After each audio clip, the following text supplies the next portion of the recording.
അപ്പം ഏറ്റവും കൂടുതൽ ചോദ്യങ്ങൾ കൺസിസ്റ്റന്റ് ആയി വരുന്ന ഏറ്റവും സ്റ്റാർ ടോപ്പിക് ഏതാ എന്ന് ചോദിച്ചാൽ അത് നമ്മുടെ കോർഡിനേഷൻ കോമ്പൗണ്ട് ആണ്.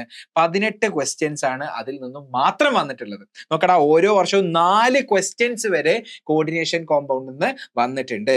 And chemical bonding and molecular structure, അപ്പൊ അതുപോലെയുള്ള ക്വസ്റ്റ്യൻസ് നമുക്ക് ഇവിടെ കാണാൻ പറ്റും. അതുപോലെയുള്ള ചാപ്റ്ററിൽ നിന്ന് ഒരുപാട് ക്വസ്റ്റ്യൻസ് വന്നതായിട്ട് നമുക്ക് കാണാൻ പറ്റും. ഇനി ഇമ്പോർട്ടന്റ് ആയിട്ടുള്ള കാര്യം എന്ന് പറയുന്നത് ഡിലീറ്റഡ് ടോപ്പിക് ആണ്.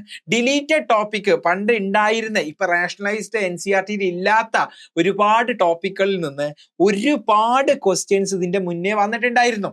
അപ്പൊ ആ ഡിലീറ്റഡ് ടോപ്പിക്ന്ന് ഡിലീറ്റ് ചെയ്തതിന് ശേഷം ദ ഇൻട്രസ്റ്റിംഗ് തിങ് ഈസ് ആ 2024-ലും 2025-ലും ഒരു ചോദ്യം പോലും വന്നിട്ടില്ല എന്ന് പറഞ്ഞാൽ നമുക്ക് കിട്ടാവുന്ന ഇൻസൈറ്റ് എന്ന് പറയുന്നത് NCERT-ക്ക് പുറമെ ഇപ്പൊ നമ്മൾ പഠിച്ചുകൊണ്ടിരിക്കുന്ന റാഷണലൈസ്ഡ് NCERT-ക്ക് പുറമെ ഒന്നും നമ്മൾ പഠിക്കേണ്ടതില്ല എന്നുള്ള ഇൻസൈറ്റ് നമുക്ക് ഈ ഒരു വെയിറ്റേജ് അനാലിസിസിൽ മനസ്സിലാവും.